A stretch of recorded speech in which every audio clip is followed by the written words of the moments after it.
जय श्री राधे मित्रों।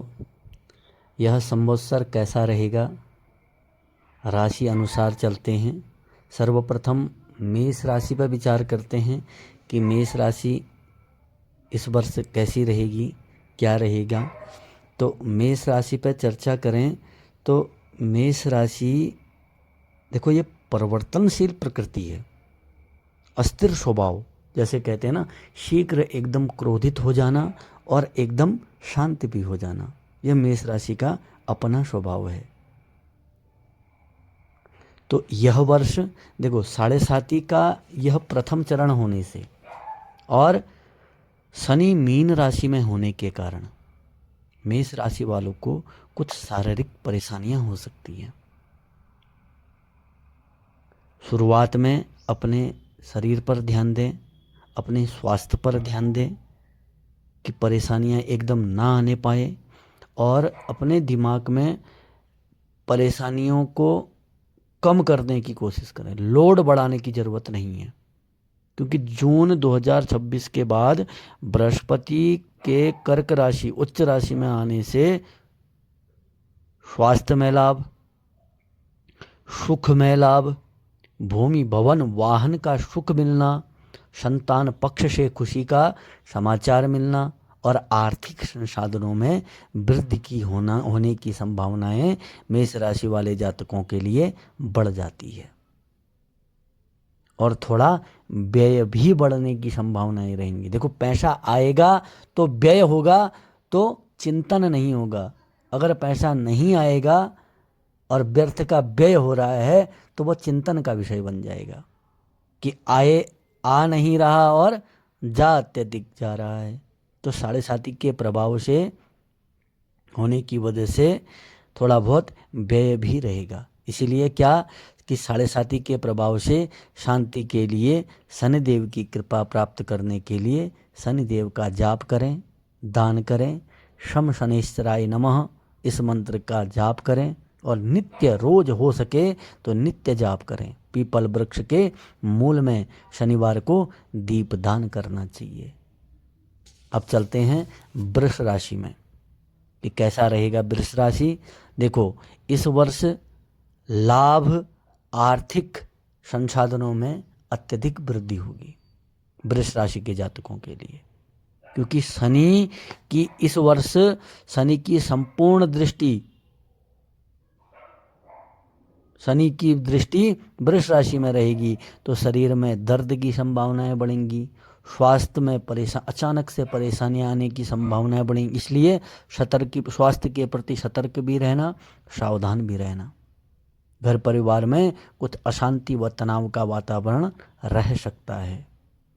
और कहीं पर भी आपने अगर भूमि भवन वाहन के क्षेत्र में कहीं पूंजी निवेश में सावधानी की आवश्यकता जरूर रखना।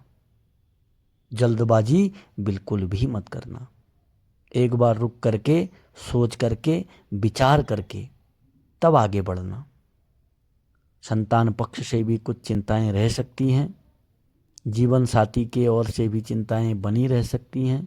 इसलिए कार्य व्यवसाय के क्षेत्र में भी थोड़ी सी चिंताएं बन सकती हैं। इसलिए बिना विचारे कोई भी कार्य मत करना।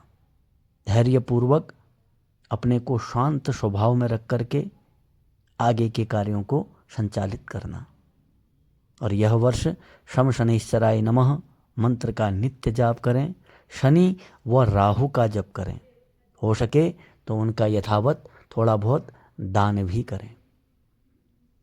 चलते हैं मिथुन राशि वालों के पास।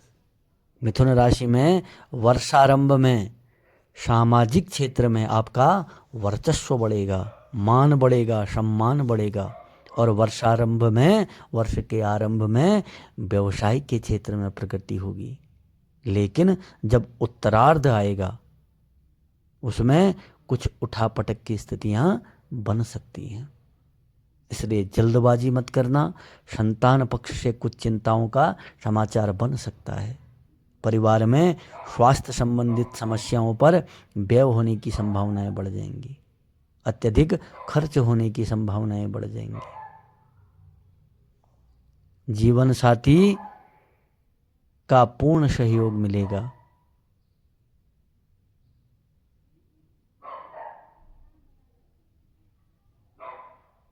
और संतान पक्ष के मंगल कार्य होने की संभावनाएं भी बढ़ेंगी। प्रगति के मार्ग में कुछ व्यवधान आएगा। कार्य व्यवसाय के क्षेत्र में कुछ असमंजस की स्थितियां आएंगी। इसलिए जल्दबाजी न करके धैर्यपूर्वक अपने मन की स्थिति को शांत रखते हुए आगे के कार्यों को शनै कंथा शनै पंथा शनै पर्वत लंघनम, धीरे धीरे जल्दबाजी ना करके धीरे धीरे अगर कार्य बनाओगे तो सारे कार्य प्रभु के प्रसाद से अच्छे बनते हुए चले जाएंगे। राहु और मंगल का जपदान करें, हनुमान चालीसा का पाठ करें और मोचन हनुमाष्टक का नित्य अगर पाठ कर सकते हो तो जीवन में एक नई उमंग के साथ, एक नई तरंग के साथ आपका जीवन मंगलमय होगा। भगवान आपकी मनोकामनाओं को पूर्ण करते हुए चलेंगे। अब चलते हैं कर्क राशि के महानुभावों के पास। देखो, कर्क राशि में इस वर्ष घर में मांगलिक कार्यों का संपादन होगा और मांगलिक कार्यों के साथ साथ वर्षारंभ में व्यवसाय के क्षेत्र में भी प्रगति होगी। लेकिन उत्तरार्ध में कुछ उठापटक की स्थितियां बन सकती हैं। संतान पक्ष से कुछ चिंताओं का समाचार मिल सकता है। परिवार में स्वास्थ्य संबंधित समस्याओं पर व्यय होने की संभावनाएं बढ़ सकती हैं और जीवन साथी का पूर्ण सहयोग मिलने की संभावनाएं बढ़ेंगी। शनै कंथा शनै पंथा, अगर जीवन साथी के साथ धीरे धीरे चलेंगे, क्योंकि सहभागिनी है, सहभागिनी के साथ जितने प्यार से चलेंगे जीवन उतना मंगलमय होता चले जाएगा। कठिनाइयाँ जीवन में आती हैं, पर ये नहीं कि हम जीवन को जीना छोड़ दें। इसीलिए सावधान होकर के, अगर कोई अविवाहित लोग हैं तो इस वर्ष मांगलिक कार्य होने की संभावनाएं बढ़ जाएंगी। यह वर्ष स्वास्थ्य संबंधित अनेक परेशानियां रह सकती हैं उत्तरार्ध में, इसलिए जल्दबाजी बिल्कुल भी मत करना। अपने स्वास्थ्य में लापरवाही बिल्कुल मत करना। उच्च रक्तचाप व चोट पटक से सावधानी बन सकती है, इसलिए इन जगहों पर सावधानी रखना। कार्य व्यवसाय व प्रगति के क्षेत्र में अनेक व्यवधान व उठापटक की स्थिति रह सकती है, तो जल्दबाजी बिल्कुल भी ना करें। कष्ट निवारण के लिए वर्ष भर श्री शिवाय हरि ओम नमः शिवाय का जप करें तथा रुद्राभिषेक कराएं। भगवान भोलेनाथ आपकी सारी मनोकामनाओं को पूर्ण करेंगे। अब चलते हैं सिंह राशि में। देखो, इस वर्ष शनि की ढैया के फलस्वरूप जो मन में चिंताएं बनी थी, तनाव चल रहे थे, जो स्वास्थ्य में